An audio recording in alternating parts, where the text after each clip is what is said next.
தீர்மானத்தை ஆளுநருக்கு அனுப்பி வைத்தார்கள். அந்த தீர்மானம் என்பது தொடர்ந்து ஆளுநர் கிடப்பில் வைத்து மிக நீண்ட கால போராட்டத்திற்கு பிறகு இரண்டாவது அந்த சட்டமன்றத்தின் தீர்மானத்தை குடியரசுத் தலைவருக்கு ஆளுநர் அனுப்பி வைத்தார். குடியரசுத் தலைவர் அலுவலகத்திலிருந்து உள்துறை அமைச்சகத்திற்கு அனுப்பி வைக்கப்பட்ட அந்த தீர்மானம் உள்துறை அமைச்சகத்தின் வாயிலாக தமிழ்நாட்டிற்கு ஒரு 7-8 முறை உயர்கல்வித்துறை, மருத்துவத்துறை, ஆயுஷ் துறை போன்ற பல்வேறு துறைகளுக்கு பல்வேறு வகையிலான கிளாரிபிகேஷன்ஸை கேட்டு தொடர்ச்சியாக உள்துறை அமைச்சகம் திருப்பி அனுப்பி கொண்டே இருந்தது. அவர்கள் ஒவ்வொரு முறை அனுப்பும் போதும் மாண்புமிகு தமிழ்நாட்டின் முதலமைச்சர்கள் சட்ட வல்லுநர்களின் ஆலோசனைகளை பெற்று மீண்டும் மீண்டும் அவர்கள் அனுப்பிய திருத்தங்களுக்கு பதிலை அனுப்பி கொண்டே இருந்தோம். ஆனாலும் திரும்ப திரும்ப அந்த தீர்மானம் என்பது உள்துறை அமைச்சகத்தால் திரும்ப திரும்ப அனுப்பப்பட்டு கொண்டே இருந்தது. இந்த நிலையில்தான் கடந்த அக்டோபர் திங்கள் 15 தேதி இரண்டாவது முறையாக சித்த மருத்துவ பல்கலைக்கழகம் தமிழ்நாட்டில் அமைய வேண்டும் என்கின்ற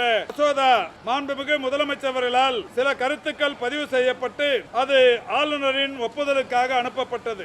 ஆளுநர் அவர்கள் அக்டோபர் 15 தேதி அனுப்பிய மசோதாவை இதுவரை தன் இருப்பிலே வைத்திருந்துவிட்டு தற்பொழுது குடியரசுத் தலைவருக்கு அனுப்பி இருப்பதாக தெரிகிறது. உண்மையிலேயே இரண்டாவது முறை ஆளுநர் அவர்கள் இந்த மசோதாவுக்கு ஒப்புதல் அளித்து தமிழ்நாட்டில் சித்த மருத்துவ பல்கலைக்கழகம் அமைய உறுதுணையாக இருப்பார் என்று எதிர்பார்க்கப்பட்டது.